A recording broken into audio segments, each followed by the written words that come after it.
Hello दोस्तों, आराध्यारस academy के YouTube channel में आप सभी का स्वागत है। दोस्तों, राजस्थान में आयोजित आरपीएससी फर्स्ट ग्रेड शिक्षक भर्ती परीक्षा 2022 के नवीनतम पाठ्यक्रम के अनुसार फर्स्ट पेपर में दोस्तों पॉलिटिकल साइंस के जो जो टॉपिक दे रखे हैं उन सभी टॉपिकों के अपन क्रम वाइज अति महत्वपूर्ण प्रश्न हैं वो पढ़ते हुए आ रहे हैं। आज अपनी 6 नंबर की क्लास है और टॉपिक का नाम है निर्वाचन आयोग। निर्वाचन आयोग से संबंधित आज मैं आपको टॉप 50 प्रश्न बताने वाला हूँ। ये प्रश्न आपकी परीक्षा की दृष्टि से अत्यंत महत्वपूर्ण है।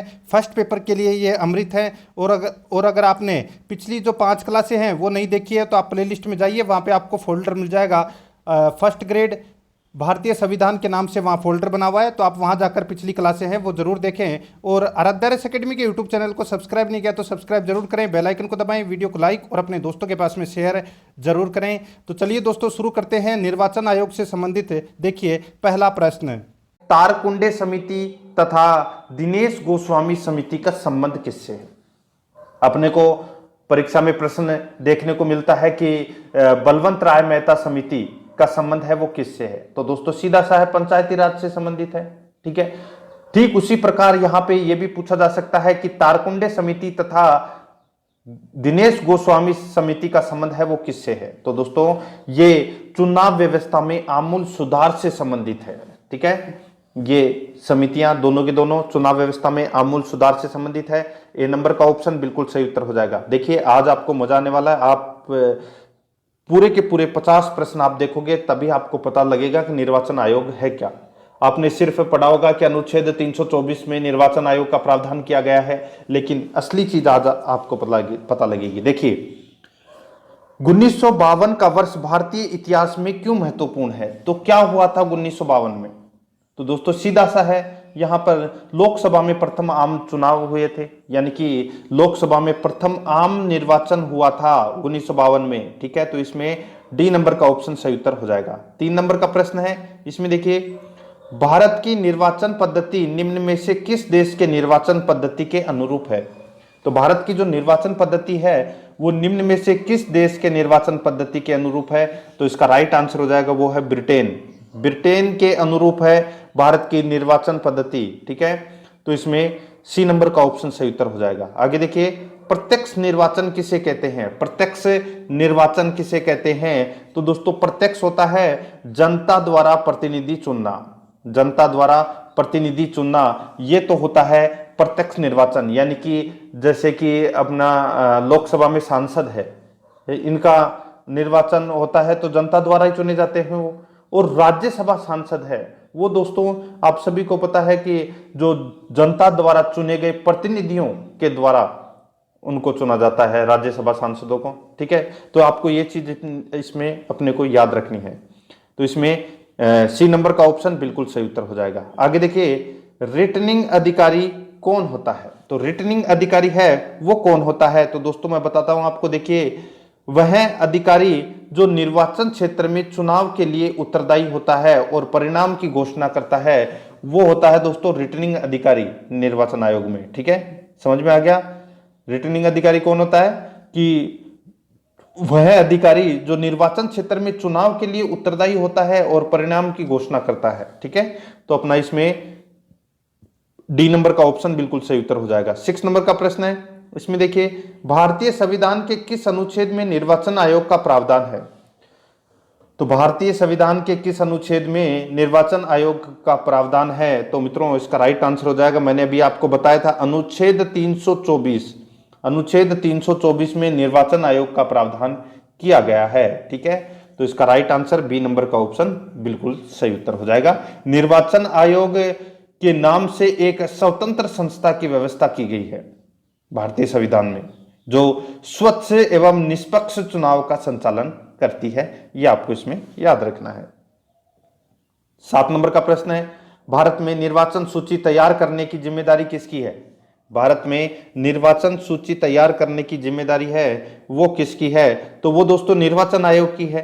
ठीक है, तो अपना इसमें ए नंबर का ऑप्शन बिल्कुल सही उत्तर हो जाएगा। 8 नंबर का प्रश्न है, इसमें देखिए निर्वाचन आयोग, सर्वोच्च न्यायालय, संघ लोक सेवा आयोग, नियंत्रक एवं महालेखा परीक्षक का कार्यालय जैसी संस्थाएं में कौन सा एक लक्षण है वो समान है। दोबारा देखिए, निर्वाचन आयोग, सर्वोच्च न्यायालय, संघ लोक सेवा आयोग, नियंत्रक एवं महालेखा परीक्षक, इन सभी संस्थाओं में कौन सा एक लक्षण है वो समान है? तो वो है दोस्तों इसमें कौन सा? ये संवैधानिक संस्थाएं हैं, ये सभी हैं, ये संवैधानिक संस्थाएं हैं। तो इसका राइट आंसर क्या हो जाएगा इसमें? डी नंबर का ऑप्शन बिल्कुल सही उत्तर हो जाएगा, ये संवैधानिक संस्थाएं हैं। आगे देखिए, निर्वाचन आयोग का चेयरमैन कौन होता है? तो दोस्तों निर्वाचन आयोग का चेयरमैन है वो कौन होता है? तो मुख्य निर्वाचन आयुक्त होता है, मुख्य निर्वाचन आयुक्त होता है। तो इसमें डी नंबर का ऑप्शन बिल्कुल सही उत्तर हो जाएगा। आगे देखिए, भारत में मुख्य चुनाव आयुक्त की नियुक्ति कौन करता है? भारत में मुख्य चुनाव आयुक्त की नियुक्ति है वो राष्ट्रपति के द्वारा की जाती है। किसके द्वारा? राष्ट्रपति के द्वारा। ठीक है, तो इसका राइट आंसर हो जाएगा इसमें सी नंबर ऑप्शन सही उत्तर।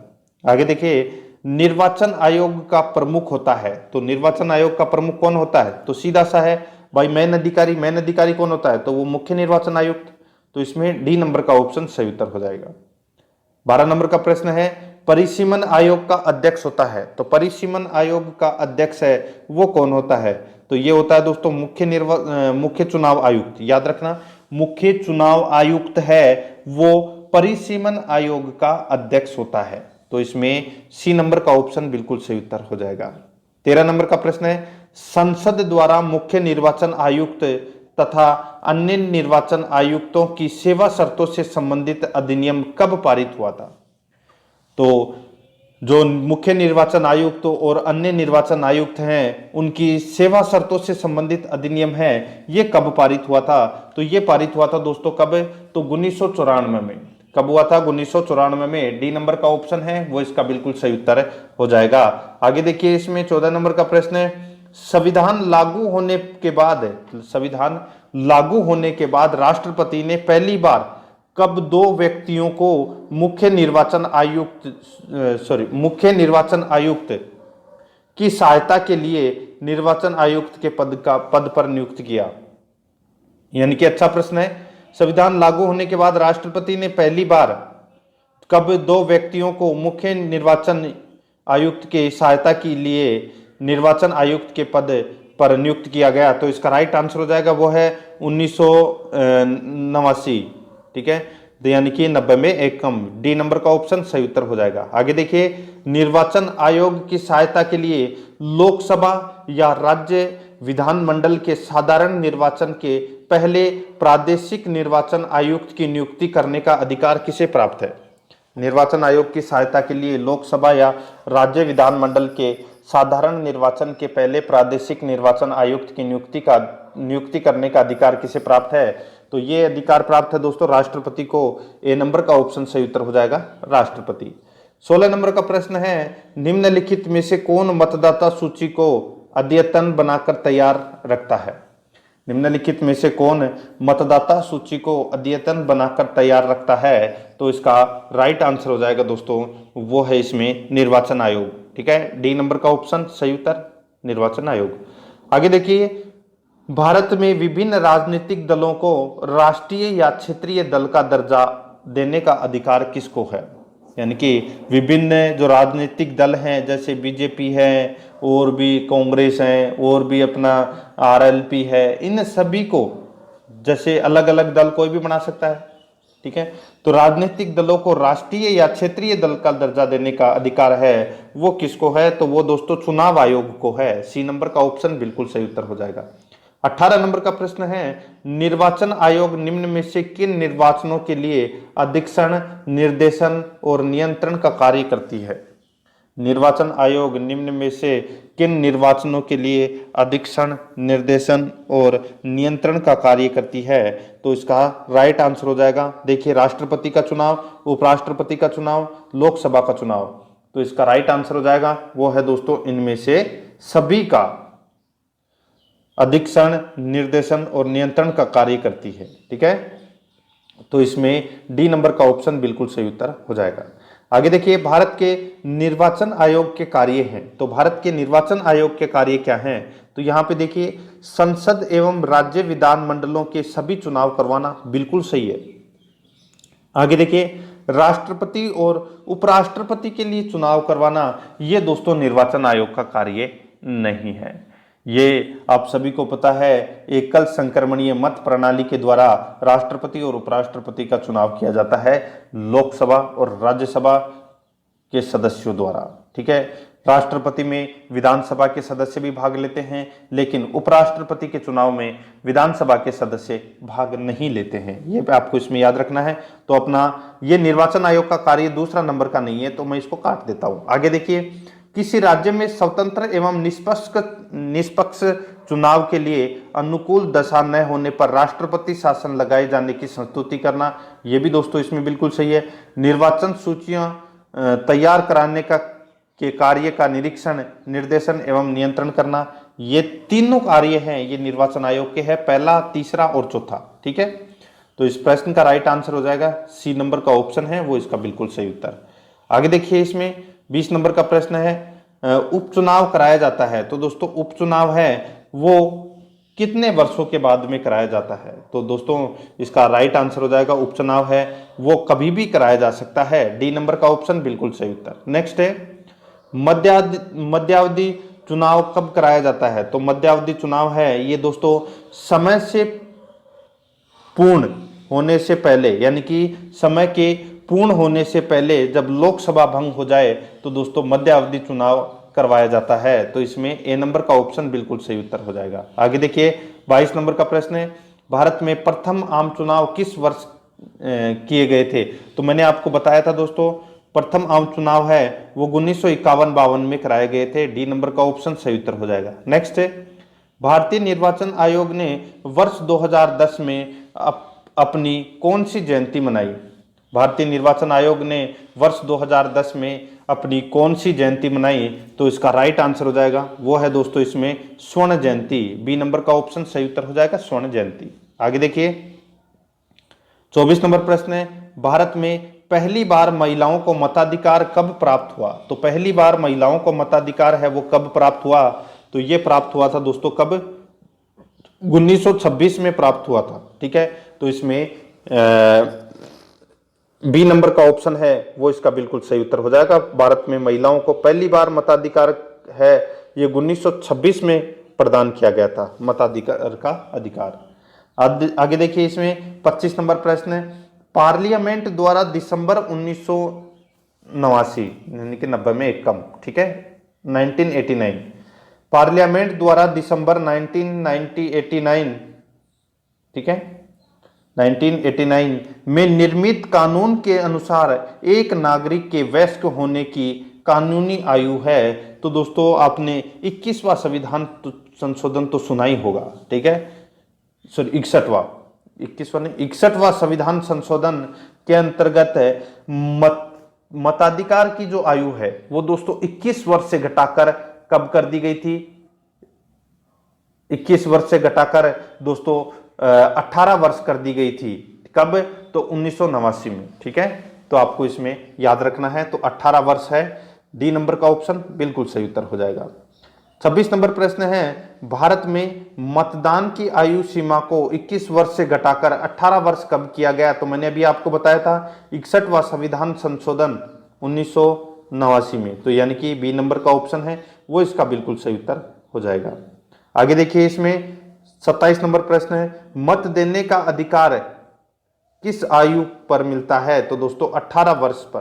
ठीक है, 18 वर्ष पर मत देने का अधिकार मिलता है। 28 नंबर प्रश्न है, भारत का प्रथम मुख्य चुनाव आयुक्त कौन था? तो भारत का प्रथम मुख्य चुनाव आयुक्त है वो सुकुमार सेन थे। कौन थे? सुकुमार सेन। डी नंबर का ऑप्शन सही उत्तर हो जाएगा, सुकुमार सेन। आगे देखिए, चुनाव के समय किसी चुनाव क्षेत्र में चुनाव प्रचार कब बंद करना होता है?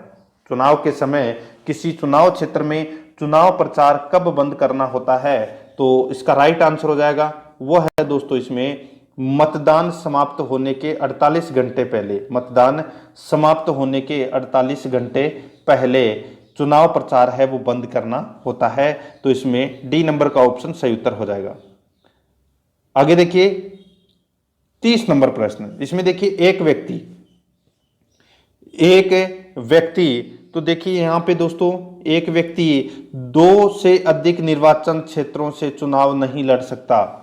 2 से अधिक निर्वाचन क्षेत्रों से चुनाव नहीं लड़ सकता। ठीक है, तो इसका राइट आंसर 2 से तो लड़ सकता है, तो इसका राइट आंसर हो जाएगा इसमें 2 से अधिक नहीं होनी चाहिए। जैसे आपने देखा ही होगा, अमेठी से भी लड़ा था और कर्नाटक से भी लड़ा था, सॉरी केरल से लड़ा था, किसने? राहुल गांधी ने। तो 2 जगह से चुनाव लड़ सकते हैं लेकिन 2 से अधिक नहीं लड़ सकते एक साथ। तो इसमें बी नंबर का ऑप्शन सही उत्तर हो जाएगा। 31 नंबर प्रश्न है, किसी निर्वाचन के दौरान किसी राजनीतिक दल के उम्मीदवार की मृत्यु हो जाने की स्थिति में कितने दिनों के अंदर दूसरा प्रत्याशी खड़ा करना पड़ता है? किसी निर्वाचन के दौरान किसी राजनीतिक दल के उम्मीदवार की मृत्यु हो जाने की स्थिति में कितने दिनों के अंदर दूसरा प्रत्याशी खड़ा करना पड़ता है? तो इसका राइट आंसर हो जाएगा, वो है दोस्तों इसमें कितने दिनों के अंदर? तो दोस्तों 7 दिनों के अंदर दूसरा प्रत्याशी है वो खड़ा करना पड़ता है। तो इसमें सी नंबर का ऑप्शन सही उत्तर, याद रखना 7 दिन में। 32 नंबर प्रश्न है, निम्नलिखित 2 वक्तव्यों पर विचार कीजिए, अपने को बताना है कि कौन सा इसमें सही है। देखिए कथन ए में देखिए, मुख्य चुनाव आयुक्त की संवैधानिक प्रस्तावों के बिना नहीं हटाया जा सकता, यानी कि मुख्य चुनाव आयुक्त को संवैधानिक प्रस्तावों के बिना नहीं हटाया जा सकता। कारण आर देखिए, मुख्य चुनाव आयुक्त एक संवैधानिक व्यक्ति है, तो बिल्कुल सही बात है, दोनों कथन है वो इसमें सही है और इसको संवैधानिक प्रस्तावों के बिना इसको नहीं हटाया जा सकता क्योंकि ये संवैधानिक है। तो इसमें देखिए आर ए की सही व्याख्या भी करता है और दोनों हैं वो इसमें सही है। तो इसका राइट आंसर हो जाएगा ए और आर दोनों सही है तथा आर ए की सही व्याख्या भी करता है। ए नंबर ऑप्शन सही उत्तर हो जाएगा। 33 नंबर प्रश्न है, मुख्य निर्वाचन आयुक्त को प्रतिमाह कितना वेतन मिलता है? तो मुख्य निर्वाचन आयुक्त को प्रतिमाह कितना वेतन मिलता है? तो इसका राइट आंसर हो जाएगा वो है 2,50,000 रुपए मुख्य निर्वाचन आयुक्त को प्रतिमाह वेतन मिलता है। बी नंबर का ऑप्शन सही उत्तर हो जाएगा। आगे देखिए इसमें 34 नंबर प्रश्न है, अन्य निर्वाचन आयुक्त को प्रतिमाह कितना वेतन मिलता है? अन्य निर्वाचन आयुक्त को प्रतिमाह कितना वेतन मिलता है? तो मित्रों इसका राइट आंसर हो जाएगा कितना वेतन? तो 80,000। ठीक है, अन्य निर्वाचन आयुक्त को 80,000 मिलता है। तो इसमें ए नंबर का ऑप्शन बिल्कुल सही उत्तर हो जाएगा। आगे देखिए इसमें मुख्य निर्वाचन आयुक्त की पदावधि होती है, तो मुख्य निर्वाचन आयुक्त की पदावधि है वो दोस्तों कितनी होती है? तो 6 वर्ष या 65 वर्ष की आयु जो भी पहले पूर्ण हो। ठीक है, तो ये आपको इसमें याद रखना है, ये मुख्य निर्वाचन आयुक्त की पदावधि है, या तो 6 वर्ष या फिर 65 वर्ष की आयु पूरी कंप्लीट कर ली हो तब हटाया जा सकता है। ठीक है, तो इसमें ए नंबर का ऑप्शन सही उत्तर हो जाएगा। आगे देखिए, अन्य निर्वाचन आयुक्त की पदावधि होती है, तो अन्य निर्वाचन आयुक्त की पदावधि है वो 6 वर्ष या 62 वर्ष की आयु जो भी पहले पूर्ण हो। ठीक है, ये अन्य निर्वाचन आयुक्त की पदावधि है, तो इसमें ए नंबर का ऑप्शन सही उत्तर हो जाएगा। आगे देखिए, अन्य निर्वाचन आयुक्त अपना त्याग पत्र देते हैं। अन्य निर्वाचन आयुक्त अपना त्याग पत्र किसे देते हैं? तो दोस्तों किसे देते हैं? तो राष्ट्रपति को अपना त्याग पत्र देते हैं। ए नंबर का ऑप्शन सही उत्तर। 38 नंबर प्रश्न है, चुनाव आयोग के निम्नलिखित कार्यों पर विचार कीजिए। तो दोस्तों अपने को बताना है कि कौन सा इसमें सही है। देखिए, स्वतंत्र तथा निष्पक्ष चुनावों का अधीक्षण, निर्देशन और संचालन करना, बिल्कुल ये चुनाव आयोग का कार्य है। आगे देखिए, सांसद, राज्यों की विधायिकाओं, राष्ट्रपति तथा उपराष्ट्रपति के चुनावों के निर्वाचक नामावली तैयार करना, ये भी इसका कार्य है। ठीक है, तीसरा देखिए, चुनाव लड़ने वाले व्यक्तियों तथा राजनीतिक दलों को चुनाव चिन्ह देना, राजनीतिक दलों को मान्यता देना, ये भी दोस्तों इसमें चुनाव आयोग का कार्य है। आगे देखिए, चुनाव विवादों का अंतिम निर्णय की उद्घोषणा, ये गलत हो जाएगा दोस्तों। देखिए, चुनाव विवाद होते हैं तो उसका निर्णय है वो दोस्तों सुप्रीम कोर्ट करता है। ठीक है, तो इसमें 3 कथन है वो सही है, पहला, दूसरा और तीसरा।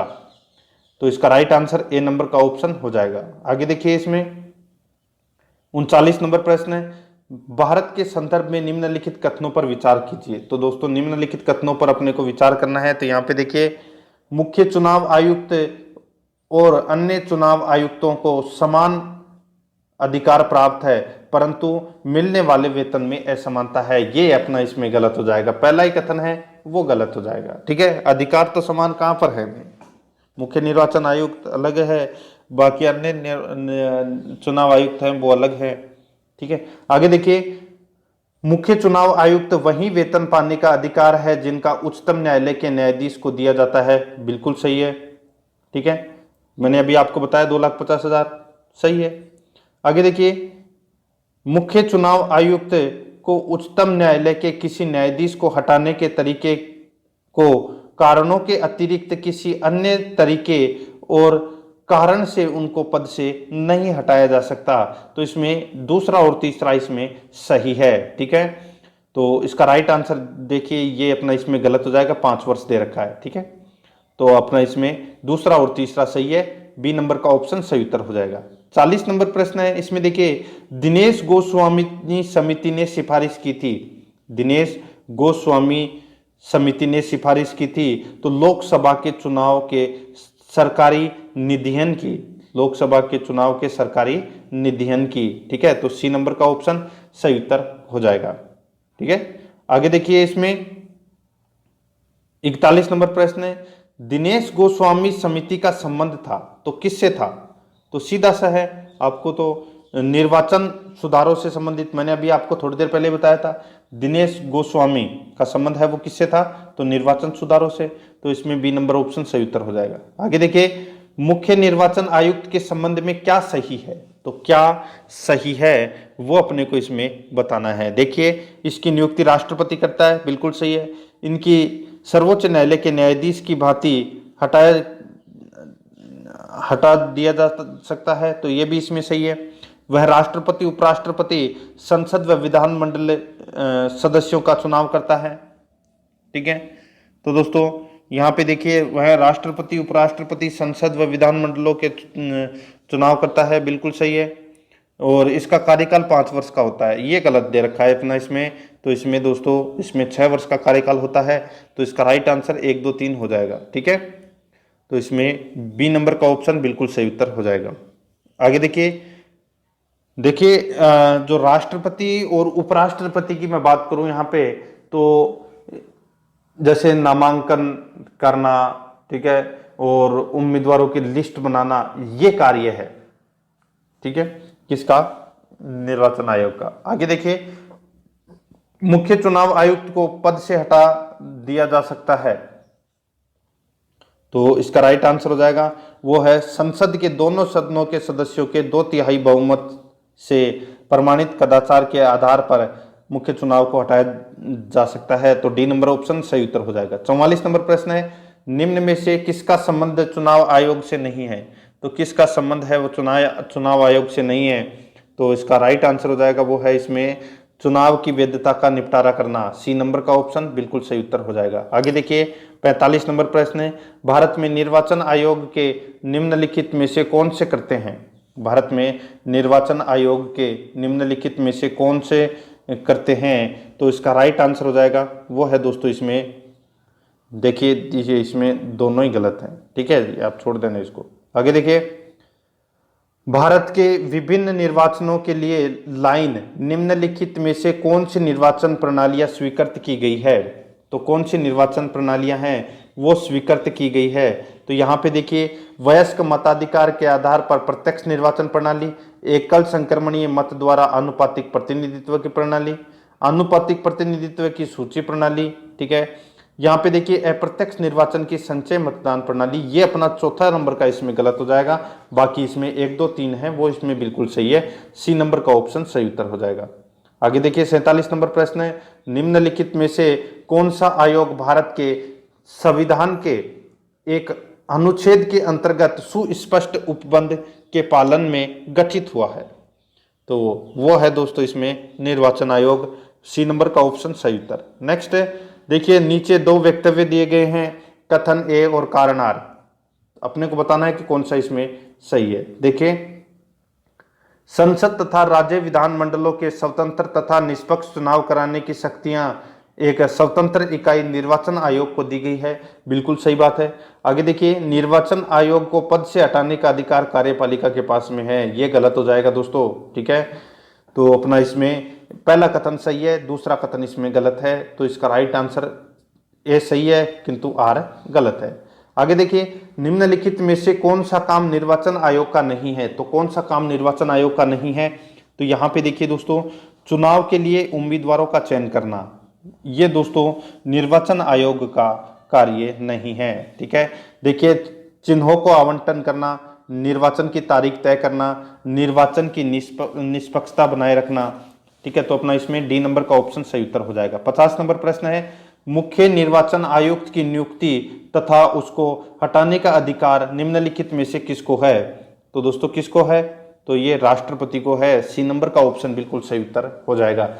तो दोस्तों प्रश्न आपको कैसे लगे कमेंट में ज़रूर बताएं, और अगर आपने पिछली क्लासें नहीं देखी है तो आप प्लेलिस्ट में जाइए, वहाँ पे आपको फोल्डर मिल जाएगा। वहाँ पे फर्स्ट ग्रेड के नाम से अलग अलग फोल्डर बने हुए हैं, तो आप वहाँ जाकर फर्स्ट पेपर के सिलेबस के अनुसार क्लासें हैं वो ज़रूर देखें। और आराध्या अकेडमी की यूट्यूब चैनल को सब्सक्राइब जरूर करें, बेल आइकन को दबाएं, वीडियो को लाइक और अपने दोस्तों के पास में शेयर जरूर करें।